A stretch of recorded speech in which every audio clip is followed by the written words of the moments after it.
오늘의 사연을 시작합니다. 안녕하세요. 부산에 살고 있는 30대 직장인입니다. 오랜 시간 알고 지낸 4살 어린 여동생이 있습니다. 친여동생은 아니고 동네에서 알고 지내는 오빠 동생 사이입니다. 나름 귀엽고 이쁘게 생겨서 동네에서 인기도 많았고 저도 어릴 때 잠깐 좋아하긴 했습니다.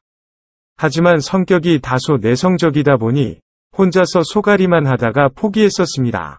아무튼 그 여동생이 부산에 2주 정도 볼 일이 있다면서 내려온다는 것이었습니다. 그러면서 2주 동안 모텔에서 지내려고 생각하니 답답하기도 하고 숙박비가 부담이 된다면서 걱정을 하길래 별다른 생각 없이 제 집에 와서 지내라고 하였습니다. 남자 혼자 사는 집에 어떻게 가냐며 아니라고 하더니 집에 대해서 이것저것 묻는 것이었습니다. 평수는 몇 평인지, 방은 몇 개인지, 자기가 지낼 빈 방은 있는지 묻는데 집은 아파트고 위치는 어디인지 알려주고 평수는 48평에 방은 4개고 빈 방은 2개나 있으니 빈 방 중에 지내고 싶은 방에서 지내라고 하였습니다. 여동생이 오기로 결정이 나니까 몇 년 전에 사귀었던 여자친구가 온 이후로는 한 번도 여자가 집에 찾아온 적이 없어서 그런지 괜히 긴장이 되었습니다. 어느 방을 쓸지 몰라서 빈 방 2개 다 청소를 하고 여동생이 와서 쓸 옷걸이와 이불 등 나름 필요할 것 같은 용품들을 주문하고 침대에 누웠습니다. 밤새 얼마나 심장이 벌렁거리던지 거의 잠을 제대로 자지 못했습니다. 다음날 퇴근할 때쯤 여동생에게 전화가 왔습니다. 지금 부산역인데 언제 퇴근하냐고 묻는 것이었습니다. 어제까지만 해도 이번 주 주말에 내려온다고 했었는데 지낼 집도 있고 하니까 놀 겸 해서 일찍 내려왔다는 것이었습니다. 여동생을 데리고 저녁을 먹은 뒤에 같이 집으로 왔습니다. 제 집이 너무 좋다면서 30대 초반 싱글남이 살기에 너무 넓은 거 아니냐고 묻는데 나중에 결혼하고 애 낳고 지낼 거 생각해서 처음부터 큰 집으로 샀다고 하였습니다. 그랬더니 장가는 안 가냐면서 만나는 여자는 없냐고 묻고 집을 구석구석 다니면서 청소 잔소리하고 냉장고 안에 음료수와 술, 인스턴트밖에 없다며 엄마 행세를 하길래 한 번만 더 하면 내쫓는다고 하였습니다. 그러면서 어제 전화를 끊고 나서 빈방에서 지내면서 필요한 것들은 어제 주문하긴 했는데 아직 안 왔으니 며칠만 불편해도 참으라고 하였습니다. 그렇게까지 해주지도 않아도 된다고 하면서 온갖 애교를 떨며 고맙다고 하였습니다. 그날 저녁은 그렇게 집에 커피와 수다를 떨다가 잠을 잤습니다. 저는 제 방 화장실에서 씻고 침대에 누워서 핸드폰을 가지고 놀고 있는데 밖에서 여동생이 씻는 소리가 들렸습니다. 샤워 물소리에 순간 긴장이 되긴 했지만 여자가 아니라 오랫동안 알고 지낸 여동생이라고 리마인드하면서 잠을 청했습니다. 여동생은 바닥에서 이불 깔고 자는 것이 불편해서 뒤척이는 것 같았고 그날따라 멀리 있는 방에서 나는 소리가 너무나 잘 들리는 것이었습니다. 결국 여동생이 있는 방으로 가서 노크를 하였고 제 침대에 가서 자라고 하였습니다. 여동생은 손님이 어떻게 주인 침대를 뺐냐며 아니라고 거절했지만 제가 막무가내로 끌고 나와서 제 방에 들여보내놓고 제가 여동생이 있던 방에 누웠습니다. 이불과 베개에서 여동생의 향기가 났고 옷걸이에는 오늘 입었던 옷들이 걸려있고 열어놓은 캐리어에서는 여동생의 속옷도 보였습니다. 너무 심장이 벌렁거리면서 뜨거운 피가 쏠리기 시작했고 결국 나가서 한참 동안 동네 산책을 한 후 피곤해 지쳐서 잠이 들었습니다. 다음날 퇴근할 시간쯤 되니 여동생한테서 연락이 왔습니다. 오랜만에 실력 발휘를 해놓았으니 퇴근하고 밖에서 저녁 먹지 말고 집에 와서 같이 먹자는 것이었습니다. 어린애가 얼마나 요리를 해놨을까 싶었습니다. 배달 어플들을 보면서 뭐 시켜야 하나 고민을 하면서 집에 들어갔습니다. 나름 여러 음식들을 만들어 놓았습니다. 맛도 좋았습니다. 공짜로 재워주는데 이 정도는 해야 자기도 마음이 편하다면서 먹고 싶은 거 있으면 말만 하라고 하였습니다. 그러면서 집에 조리도구는 있으면서 설탕, 소금 같은 기본적인 양념도 없는 것이 말이 되냐면서 또 잔소리를 하는데 가볍게 무시하고 밥을 먹었습니다. 첫날은 오랜만에 만나서 반가워서 이런저런 이야기를 했지만 이틀째 되니까 딱히 할 말도 없고 가볍게 이야기만 하고서는 침대에 누워서 핸드폰 가지고 놀았습니다. 밖에서 소리가 나길래 먹고 난 음식들을 치우는 줄 알았는데 술상을 만들고 있었습니다. 배가 터지게 밥을 먹었는데도 막상 잘 차려진 술상을 보니 또 신나게 먹고 마시게 되었습니다. 오늘 제가 회사에서 일하고 있는 동안에 이것저것 시킨 것들이 다 왔고 나름 정리 및 설치도 다 했다면서 너무 고맙다는 것이었습니다. 어렸을 때부터 젠틀하고 배려심 많은 건 알았지만 이렇게 직접 받아보니 마음이 심쿵했다는 것이었습니다. 다른 동네 오빠들은 자기한테 좋아한다고 한 번씩은 고백을 했는데 저보고는 왜 안 했냐고 묻는 것이었습니다. 안 좋아했으니 고백을 안 했다고 제 마음의 진실을 숨긴 채 거짓말을 하였지만 중학생 때 제가 자기를 좋아했던 거 다 알고 있었다면서 거짓말 치지 말라고 하였습니다. 아니라고 몇 번이나 말했지만 계속 놀리면서 나이 먹었는데 아직도 부끄럽냐면서 그 정도로 자기를 엄청 좋아했냐며 장난을 쳤습니다. 그래서 좋아했다고 하자 제 입술에 가볍게 뽀뽀를 하고서는 자기 방으로 들어가 버렸습니다. 무슨 상황인지 어리둥절해 하다가 어벙벙한 상태로 제 방으로 들어왔습니다.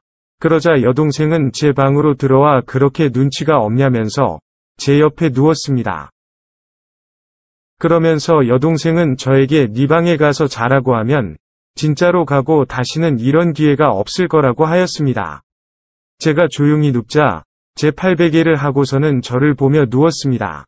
제가 여동생을 좋아했을 때는 제가 좋은 남자인지 몰랐는데 나이가 들고 나니 제가 정말 좋은 남자라는 것을 알게 되었고 제가 남자로 보이기 시작할 때는 너무 친한 오빠 동생 사이가 되어버려서 포기하려고 했는데 마음을 숨길 수가 없었다고 하였습니다.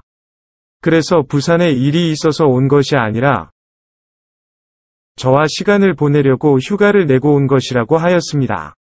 술 취해서 하는 말이 아니라 진심으로 만나보고 싶다고 저한테 고백을 하였고 제가 고백에 대한 대답도 못하고 뜸을 들이자 며칠간 같이 지내보고 휴가 끝나고 올라가기 전까지 대답을 달라고 하였습니다. 그때까지 답이 없으면 그전처럼 친한 오빠 동생 사이로 지내고 싶다는 뜻으로 받아들이겠다고 하였습니다.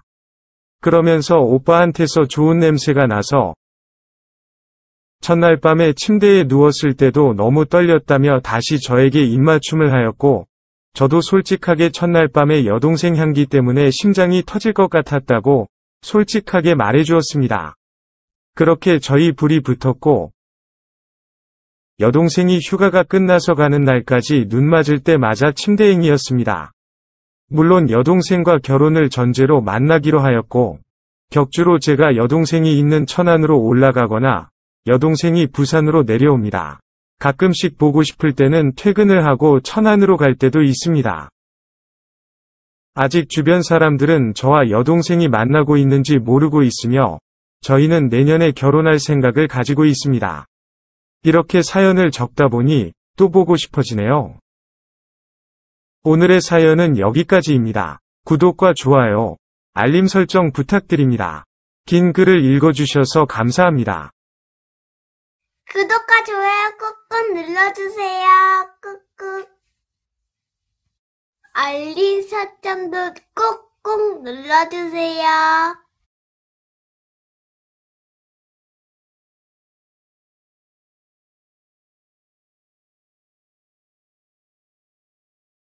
안녕하세요. 올해 40살 된 노총각 남자입니다. 일반 회사에 사무직 다니고 있고요. 연애해본 지는 5년 됐나? 하도 오래돼서 기억도 가물가물하네요. 왜 아직 결혼 안 했냐고요? 저도 뭐 안 하고 싶어서 안 했겠습니까? 일 다니고 일주일에 한 번은 교회 다니고 저도 사람 만나고 다니지만 아직 저만의 여자는 만나지는 못했네요. 그런데 주변 여자들은 또 제가 편하다네요? 왜 그럴까 진지하게 생각해봤는데 제가 은근히 수다스러운 성격이라 말 많은 여자들하고 정신없이 얘기하고 맞장구도 잘 쳐주니 기집애같이 느껴진다는 게 아닐까 싶네요. 그 생각에 기분이 좋지는 않더군요. 안 되겠다 싶어서 일 끝나고 오면 운동도 하고 식단도 조절했습니다. 그러더니 뱃살도 빠지고 피부도 말끔해지더군요. 여자들이 눈썰미가 좋은지 단번에 알아차리더라고요. 어머 주혁씨, 애인 생겼어? 멋있어지는데? 어머 형제님, 요새 바쁘신가 봐요? 살이 빠져 보이시네요. 외모가 좋아졌다고 하니까 어깨에 힘들어가고 기분은 좋더라고요. 외모가 좀 업그레이드 되니 자신감이 조금 붙긴 하잖아요.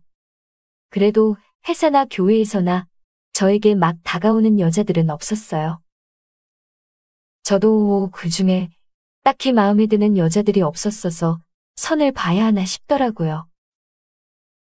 그런데 무슨 결혼정보회사는 가입비를 뭘 그리 많이 내는지 원.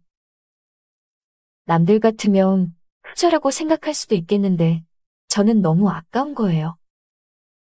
그 돈이면 성금이 얼마이며 제밥값은 얼마나 되는지. 휴, 저도 압니다. 피곤하고 좀생이 같은 성격이라는 걸요. 뭐 어쩔 겁니까? 자기들이 내 여자 될 것도 아니면서 말이에요. 아무튼 저는 돈 들어가고 생각할 것만은 연인 찾기는 접어두고 마음의 양식을 조금 더 쌓기로 했어요. 교회에서 무언가의 활동을 가져보자고 생각했죠. 교회에 가서 일정을 마치고 집에 가려던 참이었어요. 그때 한 교회분이 저에게 말을 것이더라고요. 주혁 형제님, 이번에 저희가 가는 봉사활동에 같이 참여해 보시겠어요? 불우아동들 도와주는 선행행사인데요. 젊은 분들의 힘이 필요합니다. 인원이 많이 부족해서 그러니 꼭 참여 부탁드려요. 아, 네, 그러지 않아도 그런 활동에 참여해보고 싶었습니다. 뜻깊은 자리에 참석할 수 있다니 감사하네요. 잘 생각하셨네요. 형제님, 그럼 다음 주 토요일 1시까지 모여주세요. 간식 포장한 다음에 버스 타고 어린이들 보러 갈 거예요. 그때 뵐게요. 생각해보니 교회 다닌 지는 몇 년 됐는데 봉사활동에 참여한 적은 없더라고요. 어린아이들과 놀아주는 거는 친누나의 조카 녀석 어릴 때 조금 놀아주던 적 말고는 없었어서 조금 걱정이 됐지만 그래도 처음이 어색하지. 몇 번 해보면 저도 경험 쌓고 좋을 것 같더라고요. 봉사활동을 하러 가는 토요일이 되었습니다. 설레임과 함께 교회에 도착했습니다. 가니까 아이들과 함께 놀아줄 소품들과 간식 등 마무리 점검을 하고 포장을 하고 있더라고요. 저도 가서 같이 도왔습니다. 한 20여 명 정도 모였을 거예요. 그렇게 준비를 다 하고 버스를 타고 봉사활동을 하러 가는 곳으로 출발했습니다. 한 40분쯤 지났을까요? 아이들이 있는 그곳으로 도착했습니다. 아주 넓은 운동장에 아이들이 모여서 운동도 하고 마술 놀이도 하고 음식도 먹는 그런 재미난 행사였어요.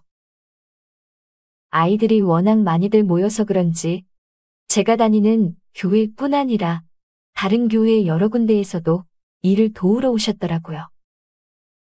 처음 그런 자리에 갔는데 와글와글 시끌벅적 아이들 웃음소리도 끊이지 않고 봉사를 하는 어른들도 미소가 끊이질 않고 보기 좋더라고요. 운동장 밖에 여러 천막을 설치해놓고 음식과 놀이 수업하는 곳, 여러 곳에 각자 배정받아서 갔어요. 저는 풍선 만들기였는데 그때 바로 앞에 있는 천막에서 눈에 띄는 한 자매님이 보였어요. 제가 이래봬도 눈이 높거든요.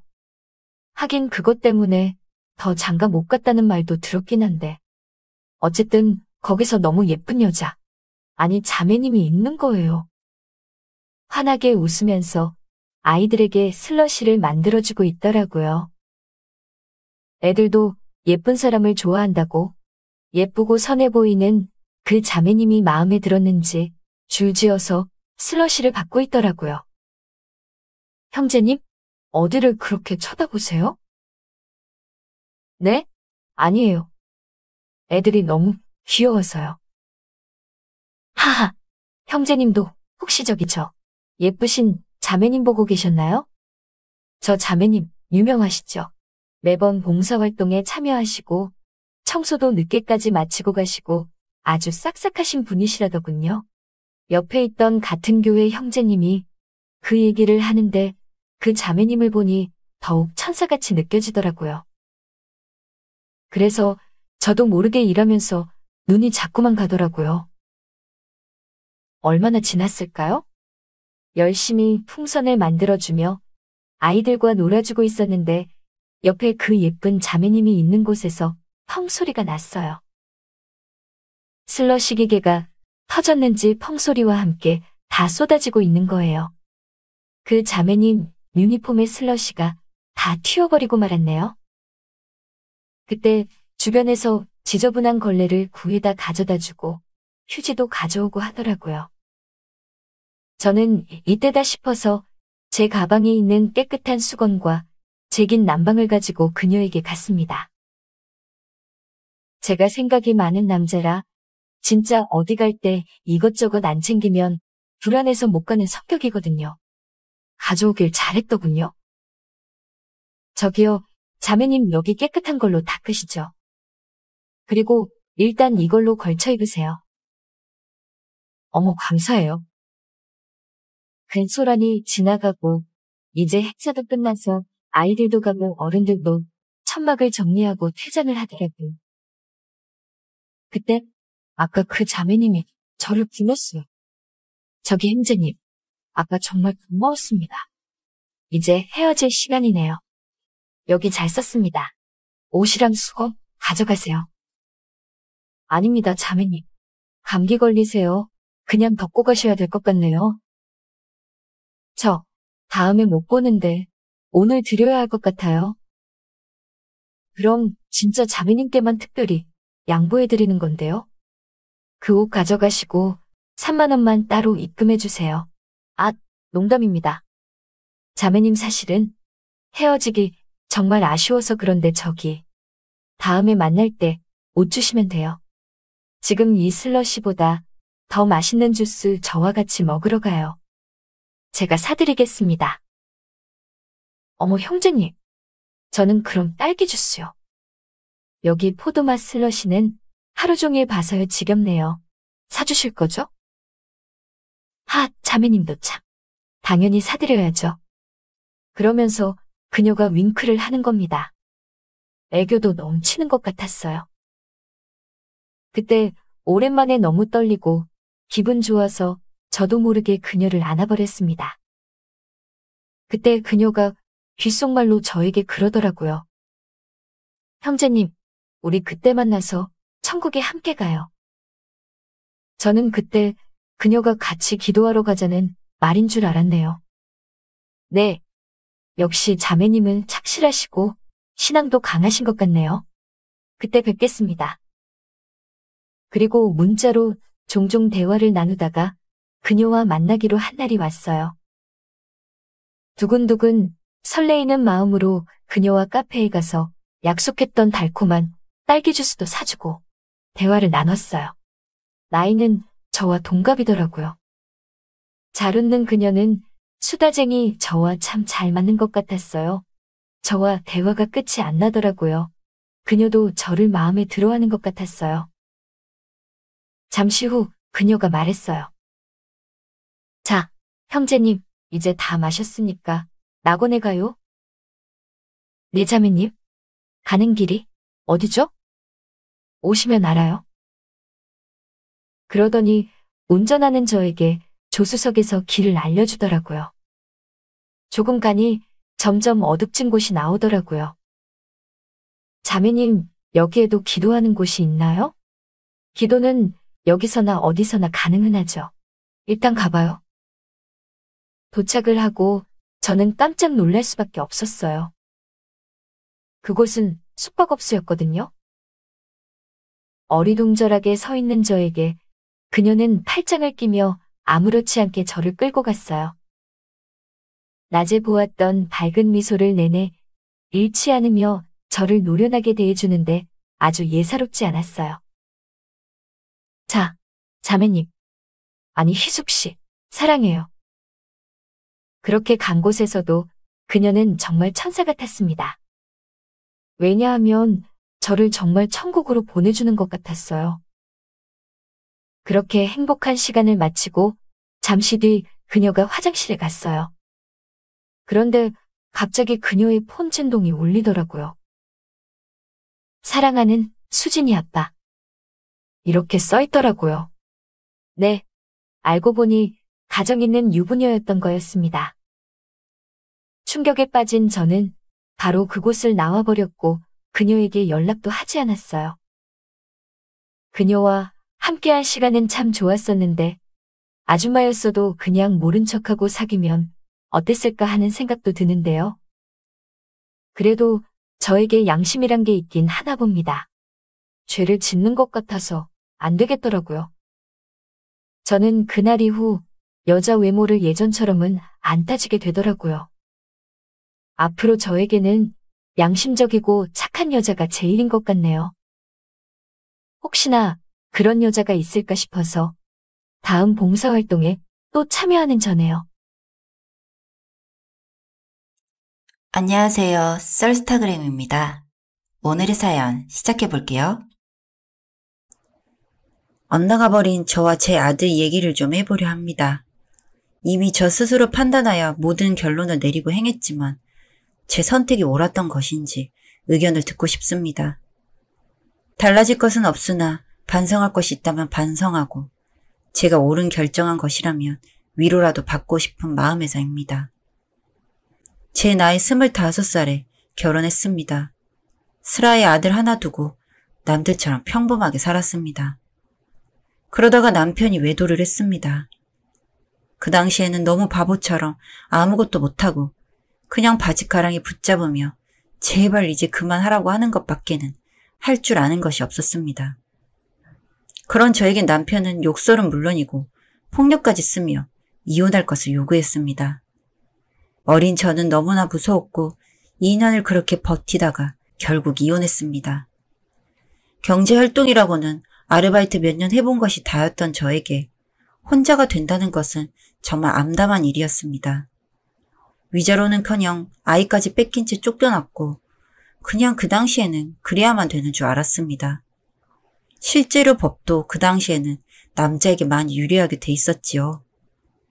이혼하면 고향으로 돌아올 생각도 하지 말라는 부모님 때문에 고향으로도 못 가고 생판 연고도 없는 도시에서 저 혼자만의 삶을 시작했습니다.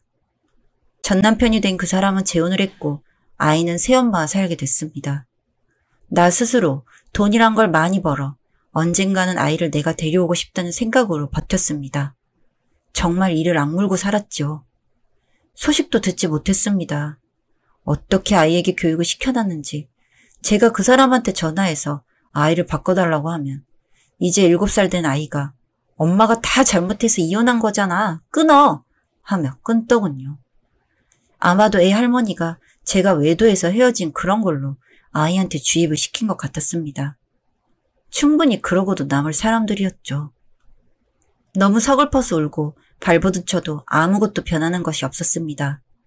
그러면서 조금씩 세상에 눈을 뜨기 시작했고 독해져야 한다는 것을 알게 되었습니다. 아이를 하루도 잊은 적이 없지만 저도 젊은 나이였고 정말 연고도 없는 곳이라 많이 외로움을 탔습니다. 그러다가 한 남자를 만나게 되었습니다. 나이가 좀 많았지만 결혼은 안 한 사람이었고 자상해서 저한테 많은 것을 맞춰주었습니다. 그런 점에 끌려서 연애를 하게 되었고 그나마 조금 웃을 수 있었습니다. 그러다가 저에게 결혼을 하자고 하였는데 그제서야 제 안에 있는 얘기를 모두 털어놓았습니다. 어느 정도 저에 대해서 다 알고 있는 상태였지만 그래도 그 과정에 대해서는 자세히 말하지 않았었는데 있는 그대로를 다 말해주었더니 마음고생이 심했겠다며 저를 위로해 주었습니다.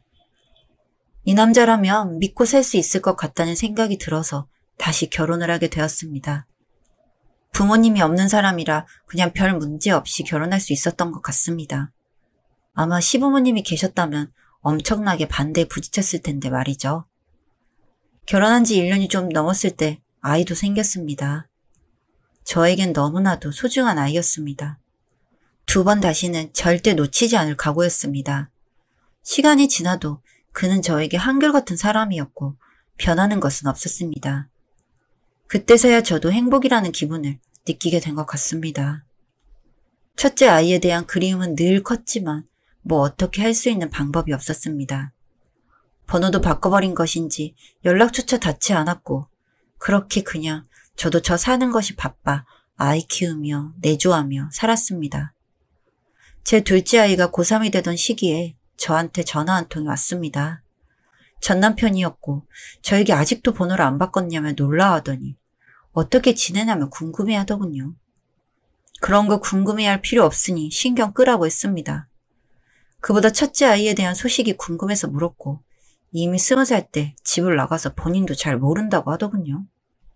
무슨 그렇게 무책임한 말을 하냐고 하니 재혼한 여자와는 얼마 전에 이혼을 했고 아이 문제로 트러블이 많았다고 했습니다. 어렸을 때 새엄마가 약간의 학대를 했다고 하더군요. 아빠면서 그걸 알고도 모른 척을 했고요. 그로 인해 아이는 속안에 분노가 쌓여 성인이 되자마자 군대 가버리고 그 이후로는 본인도 연락이 잘 안 된다고 했습니다. 번호를 가르쳐달라고 하니 가르쳐주기에 떨리는 마음으로 전화를 했지만 받지 않았습니다. 그리고 얼마 뒤에 메신저로 누구세요? 라는 문자가 오더군요. 그래서 엄마라고 하니 엄청 놀라워하더군요. 버려놓고 왜 이제서야 나타나서 연락을 하냐는 말에 너무 가슴이 아팠습니다. 그런 게 아니라고 설명을 하고 싶었지만 문자로는 그러기가 싫어 만나서 얘기하자 했습니다. 그러니 본인도 제가 궁금하긴 했는지 알겠다고 하더군요. 그렇게 거의 20년 만에 만났습니다. 보자마자 눈물이 났지만 그 아이는 시큰둥한 모습이었습니다. 보자고 한 이유가 뭐냐고 하기에 엄마가 아들 보자고 하는 것이 이유가 있어야 하는 거냐고 하자 버린 엄마가 할 말은 아닌 것 같다고 말을 자르기에 뭔가 오해를 하고 있는 것 같다고 그런 게 아니라고 설명을 했습니다. 그런 저의 말에 관심도 없는지 든든 마는 등 하더니 이제 뭐 딱히 엄마 필요할 나이는 아니라서요. 이 말을 남기고 얼굴 한번 봤으면 됐다고 자리를 떠버리더군요. 너무 속상했지만 어쩔 수 없었습니다. 정이라고는 남아있지 않는 것이 어쩌면 당연했으니까요. 그래도 그냥 엄마라고 궁금해서 자리에 나와준 것만으로도 고맙다고 생각했죠. 뭘 하고 다니는지도 모르고 학교는 입학도 안 했다는 것을 알았기에 너무 이것저것 궁금했지만 물어보지도 못하고 자리를 일어났습니다. 그리고 가는 뒷모습이 뭔가 애잔해서 제 지갑에 있는 돈 전부 꺼내주며 맛있는 거라도 사 먹어라. 야인 것 같구나 하고 집으로 돌아왔습니다. 그래도 저는 얼굴을 보고 오니 어느 정도 마음의 응어리가 풀리는 것 같은 기분이었습니다. 제 잘못도 아닌데 늘 죄인처럼 살았습니다. 제가 잘나지 못해 가정이 깨진 거라 자책하고 아이도 지키지 못했다고 생각을 했었죠. 그러고 며칠 뒤에 아들놈한테 연락이 왔습니다. 돈 좀 달라고 하더군요. 얼마가 필요하냐 물으니 300만 원만 달라고 하기에 정말 아무 소리도 않고 계좌 달라고 해서 보내줬습니다. 이제 26살의 남자아이가 무슨 돈이 필요한 걸까 생각은 했지만 나름대로의 사정이 있을 거라고 생각했습니다. 또 한 달 정도 지났을 때 연락이 와서 300만 원을 달라고 하더군요. 저도 몇백만 원씩 턱턱 줄 수 있는 형편은 아니라 돈을 구해야만 했습니다. 그리고 무슨 일인지 궁금하기도 했습니다. 그래서 무슨 일인지 일단 말을 해보라고 했더니 버려놓고 왜 이제 와서 궁금해하냐며 가족 버리고 재혼해서 남자랑 잘 살고 있으면 그 정도는 해줄 수 있는 거 아니냐고 하더군요. 아이 눈에는 그렇게 비춰질 수도 있겠다 싶어 미안하다. 그런데 정말 그런 것이 아니다. 너희 아빠 외도로 인해서 가정이 깨진 것이지 절대 내가 잘못한 게 아니다 라고 하니 둘 다 똑같은 소리를 하는데 누구 말을 믿냐며 돈 줄 거냐 안 줄 거냐 이것만 묻기에 알겠다고 하고 끊었습니다. 그리고 그날 저녁에 지금 남편에게 상황을 얘기했습니다. 사실 이러는데 내가 좀 돕고 싶긴 하다고 하니 충분히 그 마음 이해한다며 어차피 통장 관리는 당신이 하니 알아서 하라고 해주더군요. 그래서 또 돈을 보내줬습니다. 보냈다고 문자를 넣으니 보고는 답장도 없습니다. 또 몇 주 잠잠하더니 이번에는 500만 원을 달라고 하기에 이번에는 무슨 일이 있는지 듣기 전에는 못 준다고 강하게 나갔더니 이제 와서 엄마 노릇을 하려고 하는 거냐. 미안한 마음이 조금이라도 있으며 그냥 도와달라면 도와줄 것이지. 그 돈이 아깝냐며 절 몰아붙이기에 나도 당장 그런 큰 돈이 어디 있으며 이유를 알아야 빌려라도 주지 않겠냐고 했더니 먹고 살아보려고 그러는 거니까 죽는 꼴 보기 싫으며 좀 주라고 하기에 일단 알겠다고 했습니다. 그리고 가만히 생각해보니 전 남편과 이야기는 좀 해봐야 할 것 같아서 전화를 걸었습니다. 전혀 소식을 모르냐고 하니 20살 이후로 한 번도 본 적이 없다고 하더군요. 요즘 돈이 많이 필요한 것 같던데 무슨 일인지 감 잡히는 것도 없냐고 물으니 본인도 모르고 그딴 놈 죽던지 말던지 알아서 하게 놔두라며 소리를 질렀습니다. 참, 본인이 모든 것을 망쳐놓은 것도 모르고 아이한테 그러는 것을 보니 한심스러운 마음이 들었습니다. 예나 지금이나 정말 한심하고 볼품없는 인간이라며 소리를 지르니 말 다 했냐며 말 한마디에 벌벌 떨던 게 많이 컸다고 연병을 하기에 그냥 그렇게 살다 죽어라 하고 끊어버렸습니다. 아이에 대한 정보나 좀 얻으려 했다가 기분만 구겨버렸죠. 다음날 전화가 와서 돈을 안 줄 거냐고 묻기에 제발 뭐 때문에 그러는지 이유나 좀 알자고 하니 그때 다 말했잖아. 먹고 살려고 하는 게 다라며 소리를 지르기에 하는 수 없이 또 돈을 해줬습니다. 그때까지는 정말 미안한 마음이었습니다. 제가 아이를 망쳐놓은 것 같은 기분이 들어서 어떻게든 바로잡아주고 싶었는데 정말 그 돈으로 뭔가를 해볼 요량으로 그러는 거라면 돈 따위가 뭐가 중요하겠습니까? 그리고 나서 얼마 뒤에 절 찾아왔습니다. 밥 한 끼 달라면서요. 저녁 시간이라 엄청 난감했습니다. 집에 와서 밥을 먹는다는데 남편에게 뭐라 해야 할지 망설이다 얘기를 꺼내니 되려 빨리 오라고 해라 라며 저를 편하게 해줬습니다. 당신 아들이면 나한테도 아들 아니냐면서요.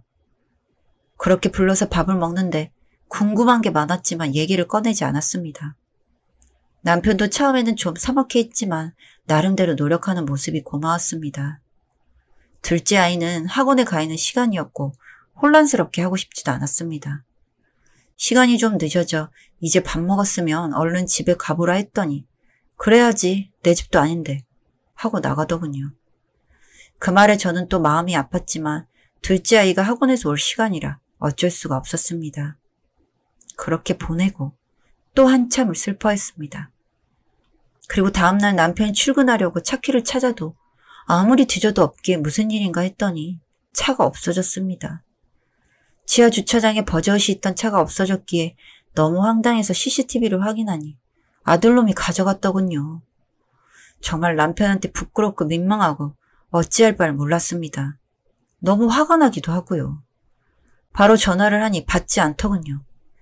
그리고 얼마 뒤에 문자로 신고하면 나는 절도범 되는 거라서 이제 와서 엄마 노릇하려면 차는 한 대 정도는 줄 수 있는 거 아니냐고 하기에 아무리 그래도 그렇지 그렇게 남의 물건을 훔치고 그러면 안 된다고 했습니다. 그러니 저에게 역시 남이라고 생각한다며 말꼬투리를 잡기에 당장 차를 가지고 오지 않으면 신고할 거라고 했습니다. 그러니 역시 엄마는 엄마가 아니라며 끊더군요. 정말 이러지도 못하고 저러지도 못하고 안절부절했습니다. 남편한테 너무 미안한 마음이었고 제 자신이 너무 부끄러웠습니다. 택시를 타고 출근을 하고 지하철 타고 퇴근한 남편은 저에게 그놈이 그렇게 차 한 대 가져가서 엄마가 엄마 노릇 했다고 생각한다면 하나도 안 아까우니까 신경 쓰지 말라고 하더군요. 그럼 그냥 그걸 보고만 있으라는 거냐고 하니 신고하는 게 더 당신 마음에 쓰이지 않겠냐고 하더군요. 사실 맞는 말이었습니다. 그래서 이러지도 저러지도 못하고 있었던 것이었으니까요. 어차피 우리 명의의 차고 그냥 성인 된 아들 차 한 대 줬다고 생각하자고 하기에 그 마음이 너무 고마웠습니다.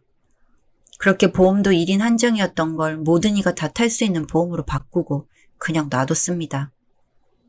한동안 연락도 한 통 없었는데 남편이 출근하고 얼마 뒤에 저에게 전화가 왔습니다. 경찰서에서 전화가 왔는데 나를 찾더라면서요. 그래서 당신을 왜 찾냐 물으니 그 차주분 대신이라며 경찰서에 좀 와달라고 했답니다. 일단 회사 때문에 갈 수 없으니 먼저 당신이 좀 가보라고 하기에 알겠다고 하고 부랴부랴 쫓아갔습니다. 그곳에서 아들을 봤습니다. 무슨 일이냐고 물으니 담당 형사가 저한테 말을 걸더군요. 어떤 사이 되시냐고 묻기에 아들 엄마고 그 차주 부인이라고 하니 처음에는 이해를 잘 못하더군요. 돈 안 된 차량 아니냐면서요. 그래서 일단 모든 설명을 하기에는 좀 힘들 것 같고 대충 그냥 저희 차량인데 아들이 타고 다니는 거라고 했습니다. 그러니 일단 알겠고 사건을 말씀드리자면 음주운전으로 사람을 하나 치었다고 하더군요. 근데 그 사람을 그냥 버리고 도망을 갔다네요. 뺑소니인 것이었습니다. 그래서 차적을 조회하니 본인 차량도 아니고 가족 소유도 아니기에 도난 차량으로 판단했고 차주한테 전화해서 오라고 한 것이라고요. 상황을 얼추 알고 나니 심각했습니다. 사고 당하신 분은 병원에 누워있는 상태였고 아들은 경찰에게 죄송하다고 하고 있는 중이었습니다. 둘이 얘기할 기회가 생겨 얘기를 하는데 꼭 본인이 재수가 없어서 걸린 것처럼 이야기를 하기에 훈계를 좀 했습니다. 아무리 그래도 사고 난 사람을 모른 척하고 가면 어떡하냐고요. 그랬더니 또 엄마인 척하려고 한다. 그만하라고 하기에 그럼 내가 네 엄마지. 엄마니까 이런 소리를 하지 않니? 언제부터 엄마였냐며. 버리고 갈 땐 언제고 또 이제 와서 엄마 노릇을 하냐고 절 몰아붙이고 내가 어릴 때 얼마나 힘들고 고통스러웠는지 알긴 아냐고 하더군요. 마음이 아팠지만 잘못은 잘못이기에 그래도 잘못했으면 미안한 마음을 가져야지 그러면 안 된다고 하니 그냥 합의금이나 좀 주고 꺼지라고 하더군요. 욕설까지 듣고 나니 저도 화가 났습니다. 신경 안 쓸 테니 너 알아서 하라 하고 돌아왔습니다. 그러고 나니 계속 전화가 왔습니다. 합의하는 거 좀 도와주면 안 되냐고요. 그래서 전 네 엄마 노릇도 못한 년인데 이제 와서 뭘 돕겠냐며 이제 영 끊고 살자고 해버렸습니다. 알고 보니 제가 준 돈도 다 불법 도박에 쓴 것 같더군요. 전에도 이런 이력으로 벌금형을 당한 적이 있었습니다. 아무리 제가 어릴 때 케어를 해주지 못해 망나니가 되었다 하더라도 죄의식도 없이 사람을 죽일 수도 있는 놈을 감싸줄 수는 없었습니다. 그렇게 지금은 그냥 나무로 살고 있습니다. 아마 교도소에 들어가 있겠지요. 잠깐의 만남이었지만 그동안의 제 마음의 짐을 털어낼 수 있는 기회라 생각하고 정말 잘해보려고 했습니다. 그렇지만 잘못 성장을 해도 너무 잘못 성장한 그 아이를 이제 와서 제 힘으로 바로 잡을 수 없다는 것을 깨달았기에 그냥 놓아주렵니다. 더 이상 휘둘리는 것도 지금 제 남편과 아이에게 미안하고요. 제 핏줄을 이렇게 밀어내는 것이 마음은 아프지만 어쩔 수 없는 선택을 했습니다. 많은 비난이 있을 것도 알고 있습니다만 혹시나 제 선택이 맞다고 생각하시는 분들도 있지 않을까 생각하여 이렇게 글을 써봅니다. 답답한 마음이 좀 들어서요. 읽어주셔서 감사합니다. 이번 사연은 다들 어떻게 들으셨나요? 저도 읽으면서 여러 가지 생각이 들더라고요. 이 친구가 어릴 때 굉장히 아프게 커온 걸 생각하면 지금 이 어머니가 좀 더 이 아이를 품어주어야 하지 않나 하는 생각이 들기도 했고요. 지금 합의가 안 돼서 아마 교도소에 들어갔다면 출소할 시기에 맞춰서 그래도 엄마라면 안아줘야 하지 않나 하는 생각이 들었습니다. 만약 교도소에서 나와서도 본인이 계속 버림받은 상태라면 이 아이의 인생은 앞으로 어떻게 될까요? 그 부분이 저로서는 굉장히 안타까운 것 같습니다. 여러분들은 어떻게 생각하셨는지 댓글로 많이 남겨주세요. 채널을 방문해주셔서 대단히 감사합니다. 시원통쾌 감동 눈물 레전드 사연 바로 시작하겠습니다. 안녕하세요. 정말 세상이 너무나 말도 안 되고 제 주변 사람들이 깜짝 놀라 심지어 쓰러지기까지 한 사건이 저에게 일어났네요. 저 같은 일이 더 이상 안 일어났으면 좋겠어서 이렇게 사연을 제보하게 되었습니다. 저는 20대에 결혼을 하게 되었습니다. 교사인 부모님 밑에서 부족한 거 없이 자라왔고 교사 부모님 뜻에 따라 교대에 진학하게 되었습니다. 그렇게 부모님 말만 들으며 저는 모범생 딸로 살아왔고 특별하게 힘든 일 없이 그렇게 초등학교 교사가 되었어요. 대학생일 때도 밤 9시까지 통근 시간이 있었고 외박도 금지였기에 남자친구는커녕 27살이 될 때까지 남자 얼굴 한 번도 제대로 못 쳐다보고 살아왔네요. 제 사연을 알고 있는 학교 가정선생님께서 좋은 남자가 있다고 소개시켜준다고 하더라고요. 토자가인데 남편 때문에 알게 된 사람이고 돈 불리는 능력이 대단한 사람이라고 하더라고요. 사실 속으로는 소개받고 싶었지만 왠지 덥석 물어버리면 남자 밝히는 여자일 것 같아서 괜찮다고 거절했습니다. 그런데 가정선생님이 진짜 좋은 기회라고 자기 이렇게 살다가 노처녀 된다니까. 우리 같은 직업은 어디서 사람 잘 못 만나요. 맨날 애들 상대 학부모 상대하고 보통 직장인이랑 같나? 소개시켜준다고 할 때 받아 라고 하시길래 그렇게 등 떠밀듯 소개팅을 했습니다. 소개팅을 나가 그 남자를 본 순간 첫눈에 반했다는 표현이 맞을까요? 키도 정말 크고 어깨도 넓고 너무너무 상냥한 말투에 그냥 이야기 한마디 한마디 할 때마다 제가 좋아하는 표정을 감추지 못했네요. 다행히 그 남자도 절 좋아하였고 저희는 급속도로 사랑에 빠지게 되었고 결혼을 기약하게 되었습니다. 제가 부모님께 결혼하고 싶은 남자가 생겼고 사업하는 남자라고 하니 정말 심하게 반대하셨습니다. 같은 교육자 계열 남자랑 결혼하지 뭐 대도 않는 사업가를 집에 데려오냐면서 엄청 반대를 심하게 하셨지요.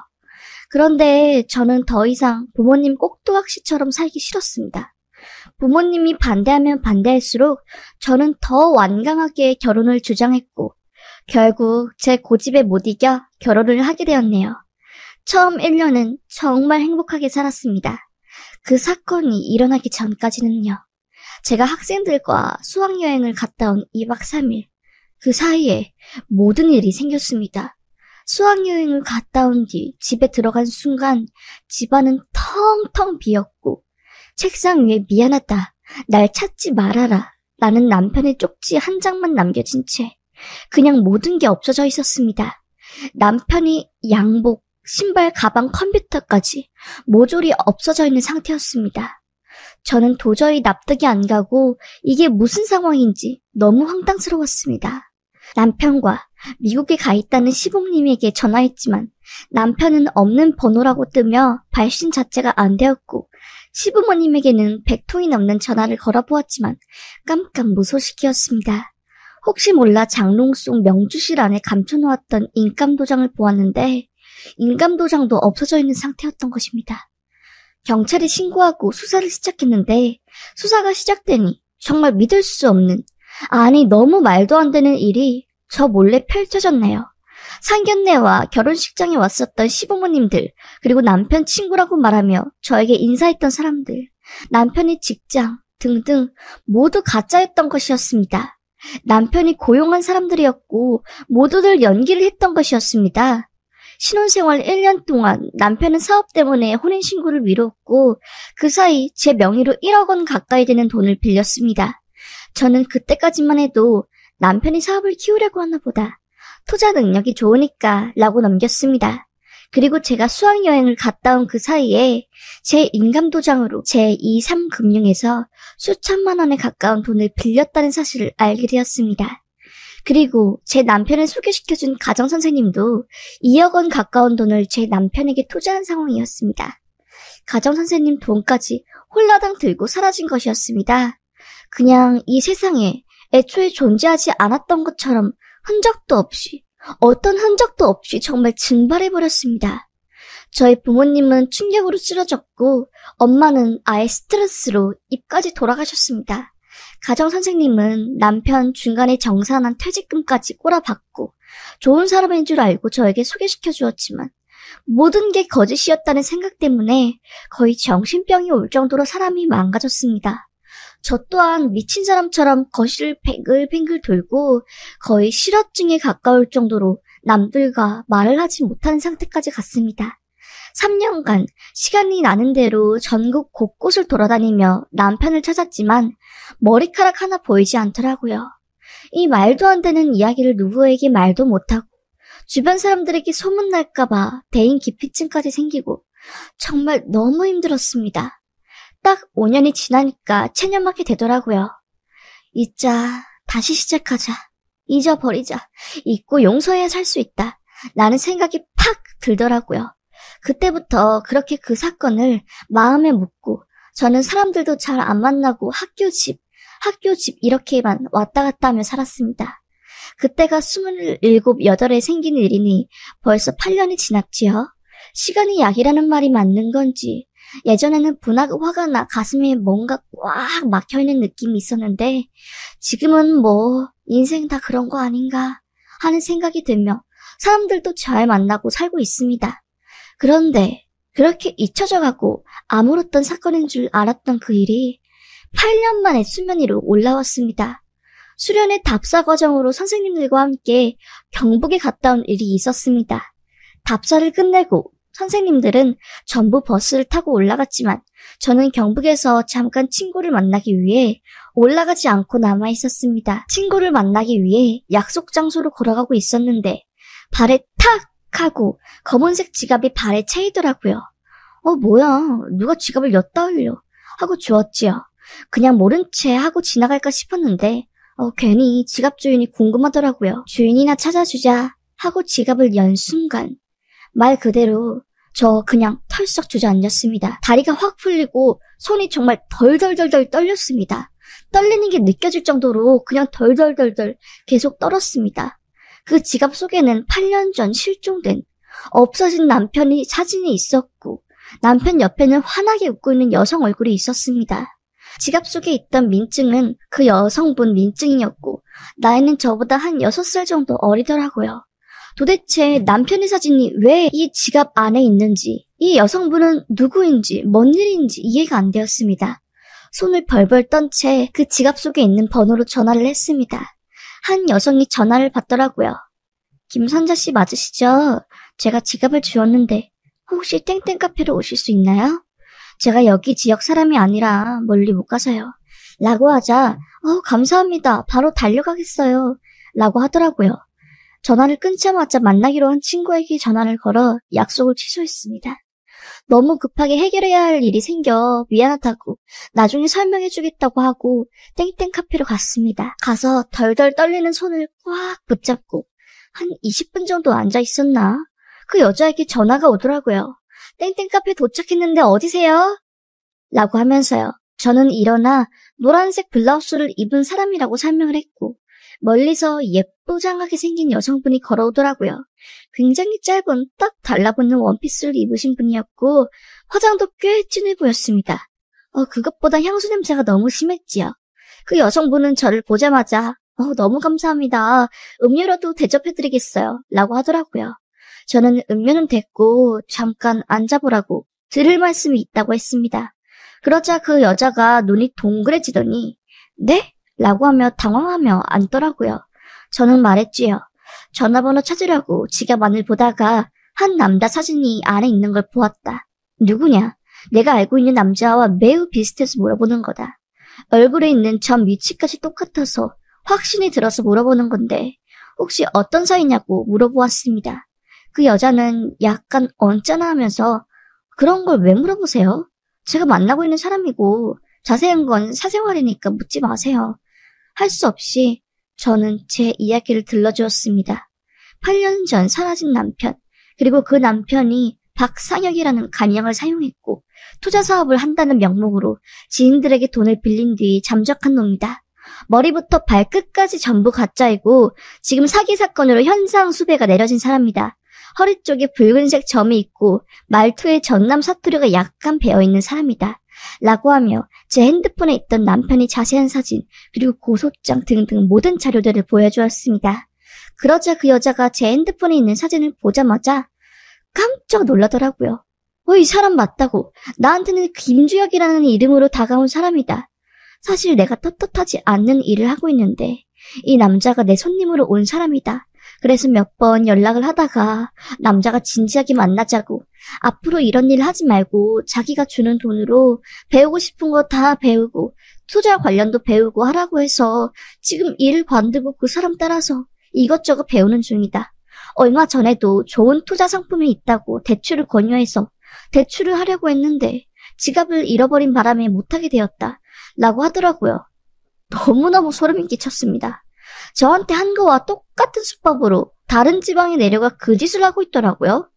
저는 남편이 살고 있다는 주소를 받았습니다. 그리고 그 여자에게 말했지요.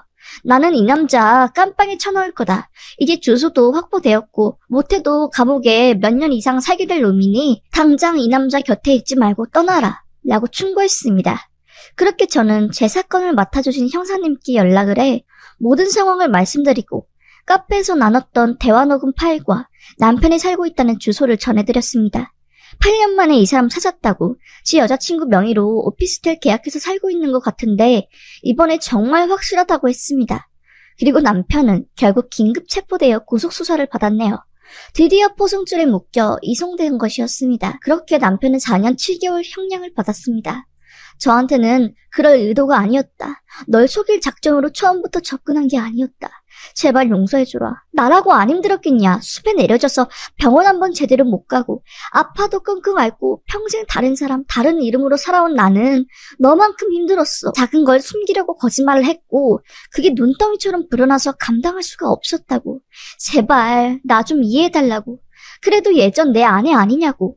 라는 말도 안 되는 개소리를 시전하길래 꺼지라고. 강력한 처벌을 원한다고 판사한테 다 말할 거라고. 수억을 이한테 뺏겼는데 그게 가당키나 하는 소리냐면서 구속이 되어 재판을 받고 있는 남편을 향해 소리쳤네요.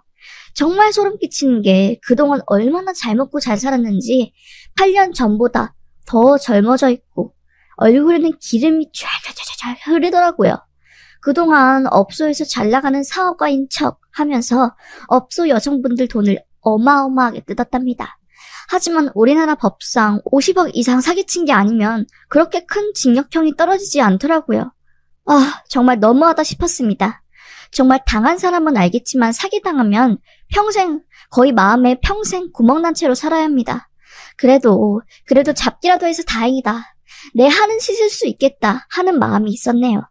저게 사람인가 싶었습니다. 경찰 출입 기자들이 기사화하면 안 되냐고, 심지어 방송국에서도 어떻게 알았는지 막 저한테서 전화 오고 난리도 아니었습니다. 처음에는 부담스럽고 혹시나 제 지인들이 제 이야기인 줄 알고 연락 올까봐 거부했는데 이제는 그냥 이렇게 만천하에 공개하렵니다. 꽁꽁 숨겨서 뭐 하겠어요. 피해자만 더 만들 뿐이지. 그리고 그놈도 더 이상 얼굴 빳빳이 들고 생활하지 못하게 하렵니다. 여러분들도 저처럼 당하지 마세요. 뭐 맘먹고 사람 속이려면 뭔들 못하겠나 싶지만요.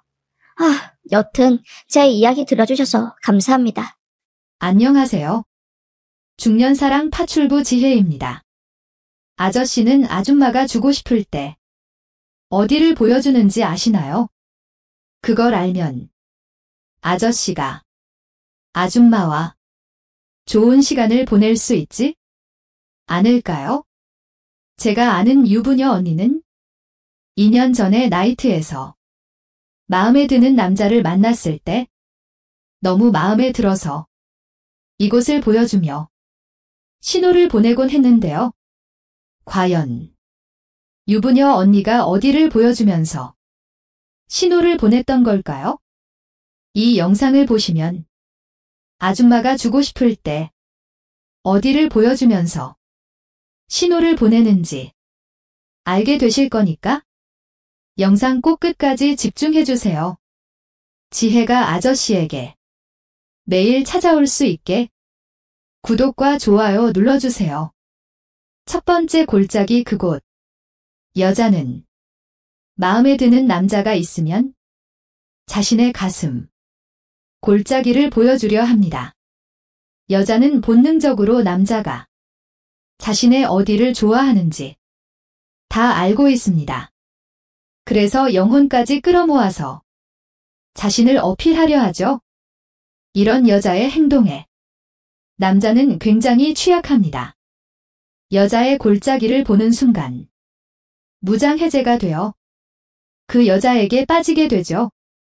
그래서 여자는 작정하고 남자를 꼬셔야겠다 생각하면 골짜기가 드러난 옷을 입습니다. 골짜기가 드러난 옷을 입으면 남자들의 시선을 끌기 쉽습니다. 거기에 남자들이 정신을 못 차리고 계속 쳐다보면서 여자에게 호감을 느끼게 되는 것이죠. 아무튼 여자가 아저씨에게 골짜기를 보여준다면 정말 확실한 신호이니 잘 캐치하셔서 적극적으로 행동하시기 바랍니다. 두 번째, 자신의 여성스러움을 강조하는 경우. 만약 아저씨가 여자를 만났는데 여자가 운동화보다 구두를 신고 나왔다든지 화장을 풀 메이크업한 상태로 하고 나왔다든지 캐주얼한 옷차림보다 원피스나 치마를 입고 나왔다든지 이렇게 자신의 여성스러움을 최대한 강조한 채 아저씨를 만나러 나왔다면 높은 확률로 아저씨에게 관심이 있다는 증거입니다.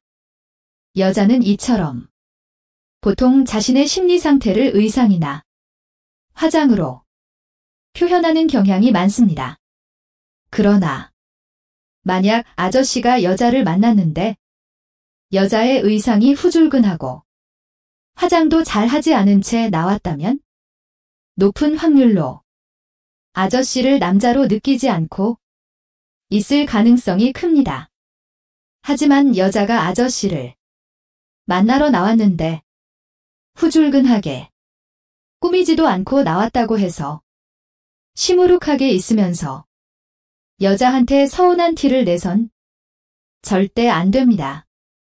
여자는 자신의 어떤 행동에도 영향받지 않아 하는 남자한테 매력을 느끼는 법이거든요. 여자가 편한 복장으로 나왔다면 내가 또 이렇게 편하고 후줄근하게 입고 노는 거, 좋아하는 거 어떻게 알고 이렇게 입고 나왔어. 이런 식으로 여자의 복장에 영향받아 하지 않고 해학적으로 유연하게 대처하면서 여자를 대한다면 처음엔 아저씨에게 호감이 없었던 여자라도 이 남자 뭐지? 다른 남자들과 다르네. 이런 생각을 하며 호감이 점차 커질 수도 있습니다. 언제나 늘 위기 속에서 큰 기회가 있는 법이니까요. 세 번째, 목덜미. 여자들이 관심 있는 남자에게 제일 많이 보여주는 곳이 바로 자신의 목덜미입니다. 왜 목을 보여주는 것이 신호가 되는 걸까요? 왜냐면 여자는 무의식적으로 매력을 느끼는 남자에게 목을 보여주려는 습성이 있기 때문입니다. 여자는 하고 싶은 남자를 보면 심장박동수가 평소보다 압도적으로 많이 올라갑니다. 그래서 열이 올라서 머리를 묶으며 자신의 목덜미를 보여주는 것이죠. 또 머리를 묶지 않더라도 여자가 자신의 머리카락을 가지고 놀거나 손바닥 위에 올려두고 만지작거리기도 하는 겁니다. 이런 이유 역시 은연중에 상대방을 건드리고 싶다는 신호라고 볼 수 있습니다. 이걸 적으며 느낀 건데 사실 저도 마음에 드는 남자가 있으면 은근히 머리를 넘기면서 목선을 보여줬던 것 같더라고요. 마음에 들어서 무의식적으로 저도 이런 행동을 했던 것이죠. 이 밖에도 여성이 술을 마실 때 잔을 만지작거린다든지 스스로 몸을 만진다든지 이런 행위가 모두 남자에게 신호를 보여주는 거라고 합니다. 또 목에는 경동맥이 있는데 여자는 마음에 드는 이성에게 무의식적으로 자신의 연약한 부위를 노출시키는 경향이 있다고 합니다. 이건 포유류의 습성 중 하나인데 가장 연약한 부위를 상대에게 드러내 보임으로써 이런 속마음을 내비친다고 하죠.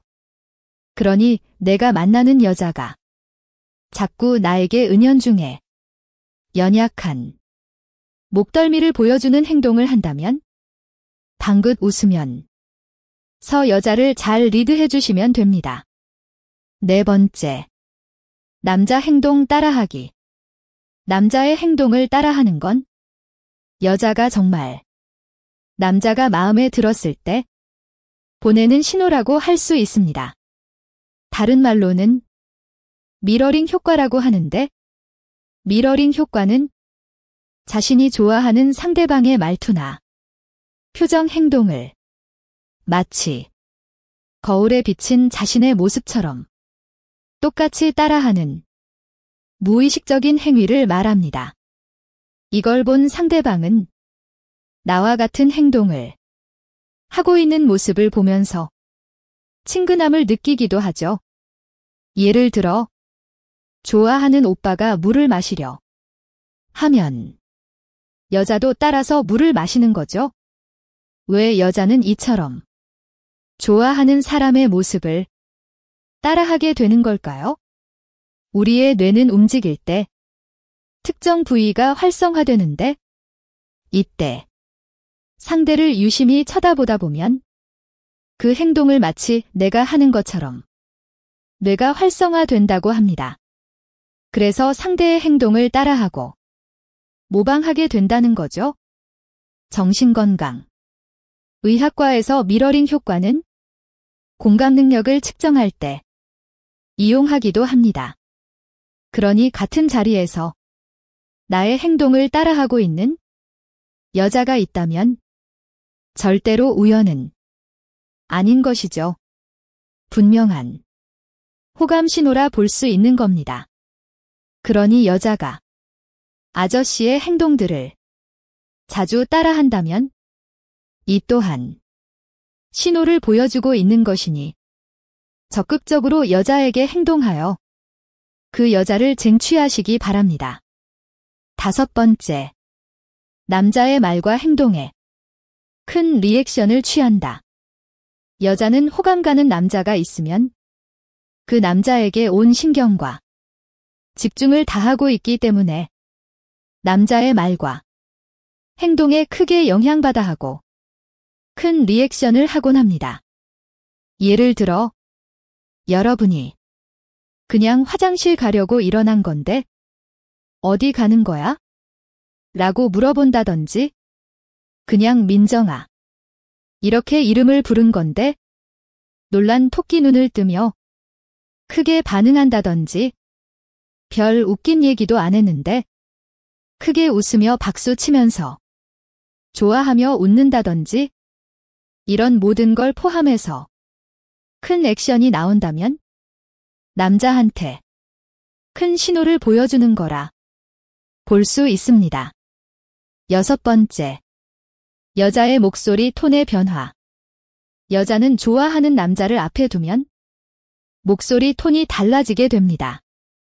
비음이 섞이면서 애교스러운 목소리를 내기도 하고 평소보다 높은 톤으로 말을 하게 돼. 주 이런 것들 역시 여자의 호감과 관심의 표현이라고 생각하시면 됩니다. 여기서 아저씨를 위해 진짜 꿀팁을 하나 드리겠습니다. 이미지 박스라는 심리기술인데, 상대방에게 내가 원하는 이미지를 미리 말해주고 상대방에게 너가 그래서 좋다고 미리 선포해버리는 겁니다. 예를 들어, 나는 털털한 여자가 좋은데 왠지 넌 털털한 사람일 것 같아서 좋다, 이렇게 말을 하면 여자는 아저씨가 만들어 놓은 이미지 박스에 들어가게 되고 아저씨에게 호감을 더 사고 싶어서 애써 털털한 말투로 말을 하게 될 겁니다. 인간은 누구나 인정받고 싶어하는 원초적인 욕구가 있기 때문에 여자는 아저씨가 만든 이미지에 이처럼 쉽게 순응하고 따르게 되는 것이죠. 알게 모르게 연애해도 이런 심리기술들이 숨어져 있다는 사실이 놀랍지 않나요? 단 주의할 점은 여자가 어느 정도 아저씨에게 호감이 있다는 걸 확인한 다음 사용하는 게 좋다는 사실을 참고하시기 바랍니다. 오늘은 아줌마가 주고 싶을 때 어디를 보여주는지 6가지로 말씀드렸습니다. 첫 번째 골짜기 그곳. 두 번째, 자신의 여성스러움을 강조하는 경우. 세 번째, 목덜미. 네 번째, 남자 행동 따라하기. 다섯 번째, 남자의 말과 행동에 큰 리액션을 취한다. 여섯 번째, 여자의 목소리 톤의 변화. 이 모든 것들을 꼭 기억하셔서 하고 싶은 아줌마가 보내는 신호를 잘 캐치하시기 바랍니다. 그리하여 예쁜 아줌마 많이 만나시길 바랍니다. 왜냐하면 저는 아저씨가 항상 행복했으면 좋겠으니까요. 영상이 마음에 드셨으면 좋아요 한 번씩만 눌러주세요.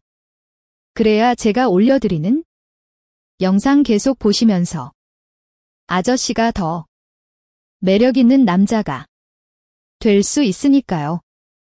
전 아저씨가 행복해하는 걸 보면서 기쁨을 느끼는 여자랍니다.